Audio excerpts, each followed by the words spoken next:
Hello, this is Nancy, and welcome back to Nan's Next Knots. Today I want to show you the temperature blanket that is my work in progress, a very ongoing project, and I wanted to go into more details about it because I'm planning to do a crochet along if I can get enough of you interested in it, all my yarny friends out there. And so I want to go into detail about this temperature blanket because there'll be a lot of similarities between this blanket and the blanket that I'd like for us to create. So most temperature blankets have their colors are picked between a range of degrees of the temperature. A lot of them are done in single crochet, and there's like a row a day. But those blankets tend to be like 12 foot long. And I didn't want to have a 12 foot long blanket. So what I did is I picked 2 days a week. And I'm doing it in double crochet. So therefore there'll be 4 rows a week. And I picked Saturday and I picked Wednesdays. Now I live in Southern Oregon. And we tend to have a warmer climate here than probably most of you all. And so my temperature degree range per color of yarn is 5 degrees. The yarn I selected was this Caron 1 pound. And you guys are probably all aware I went to Joann's and they run about $9.99 regularly here. And so I happened to go on a day that it was buy 2, get 1 free. And I went and bought them all, and they probably loved me that day. So I bought 15 colors. So I made this chart, and it goes every 5 degrees. I didn't start with freezing because it doesn't really get down to freezing. There might have been a day or two in December, barely, that was down to freezing. I think the lowest we got was 31. But since I started this, we didn't have any freezing days. So, and I have 15 different colors. So yes, Joann loved me that day. So I have here on my chart, I have 5 degree temperature ranges, and I have a color selected for each one. So then I did a list of all my Wednesdays and Saturdays in the month. Now this morning I just got caught up with my temperature blanket, so I am on this last Saturday was March 21st. So I can't go again till after Wednesday to find out. And I went with the daily high of those 2 days a week. So this last Saturday, it got up to 69 degrees. So the lowest temperature on here since the 1st of January when I started, which was the 1st of the year, and that was a Wednesday, and it was 57 degrees. The lowest temperature I have so far is 47 degrees. So it is relatively warmer here than most of your all climates. So let me show you the blanket, show you the details that I am wanting to show you here.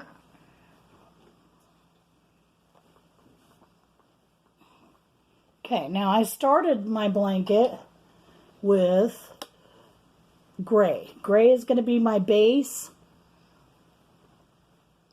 So I started it with gray, and here's my first Wednesday of the year. And I don't like real heavy, thick, solid blankets, so I picked Wednesdays, and there's 2 rows, so I have a solid row and a lace row. Now this lace is your common, and I did this in all in double crochets. So my laced row, so there's a solid, and this is Wednesdays, has windows in it, so it is a double crochet, chain 1, skip 1, double crochet. Chain 1, skip 1, double crochet. So it is a little bit more movable. So my Wednesdays, I call them, my Wednesdays have windows, and I call it Window Wednesday. And then Saturday Saturdays are 2 rows just solid. Then on Wednesdays, 1 solid row, 1 window Wednesday. Okay, now when I got to the end of the month, I did 1 row in gray. So that separates my month. And I'll tell you why I did only 1 row. Because the way this works out, if you do 2 rows per color, all your ends are on one side. And I didn't want all my ends on one side because to me, in my mind, it seems like that side of the blanket's going to be heavier once you get those ends woven. So this is my January. At the end of my January, I did 1 row of gray, which switches it up and it makes all my ends start at the other side. So here's my January with these ends. My February, the ends are at the other end of the blanket. And then here's my March. That way it balances out. Now also on my window rows, I start out with 3 solids, and that kind of gives me a border, so it doesn't make it flimsy and wonky. So all my blankets start out with either a 3 or 4. I have done a 5 when I've gotten thicker, heavier yarn. So these are going to be like similarities, like I said, for this upcoming crochet along. So I kind of wanted to go in a little bit more detail and show you this. Now this blanket is 90 inches long. Because if I'm going to make a blanket, I want it to be able to go on a bed. Now you can still curl up on the couch with it, but at least it will be usable on a bed. So, each one is a different color. My base, first Wednesday was that degree. Every 5 degrees, so I'm changing colors pretty often. Here, we've got the same temperature. Here's my gray, so we're into February now. That week was probably pretty much the same temperatures. And then, see, you get up into this purple, and the purple is a little bit warmer. And it cools, and it warms, and it cools.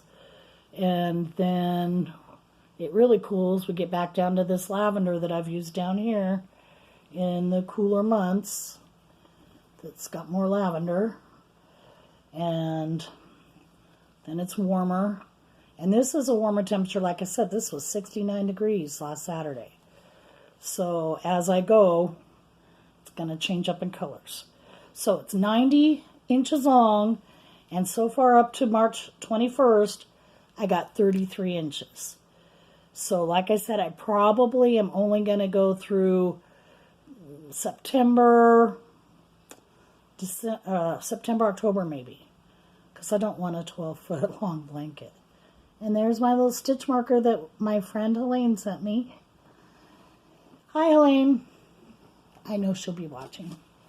So that's probably it as far as the temperature blanket, but for the similarities in the crochet along that I want to do, I wanted to do this last fall, but I was so much time into getting a lot of blankets done. I did like 12 blankets getting ready for Christmas. And I have a lot of leftovers. This was a blanket. This charcoal gray by Red Heart. I'm not quite sure. This was Heather Gray. I think this was a Red Heart. This is Lapis, Red Heart, Super Saver. So I got all these leftovers. This is quite a bit. This was a Caron 1 pound. I don't know what color it was. And this was one of the blankets. This is a whole long like this, only it's folded in half. And this is Caron 1 pound 2, I believe.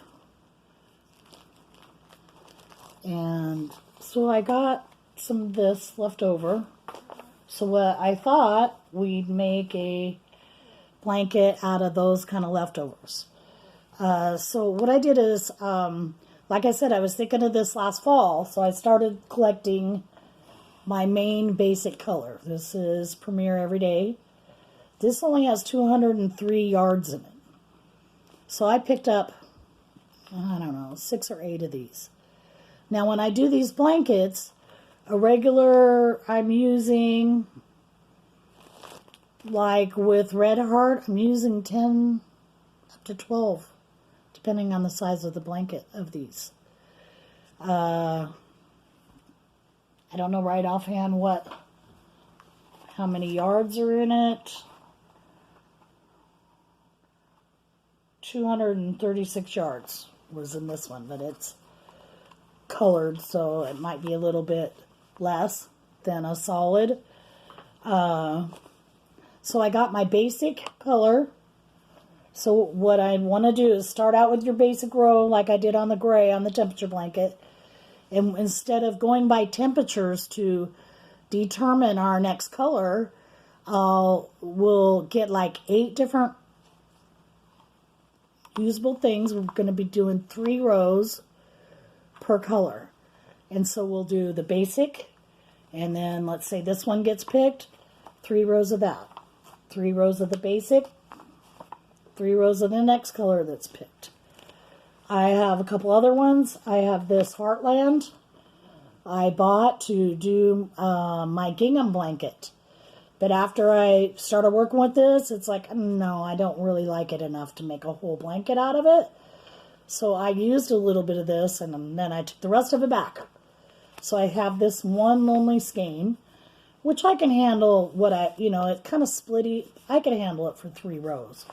It's not that bad, but I just didn't want to do close stitch solid blanket. Then I have some leftovers from that gingham blanket project. This is Loops and Threads Impeccable, and I have a couple of those from that.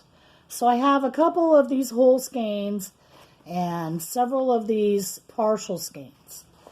Now, so this is going to be like a stash buster, only it's not really going to be geared out for your little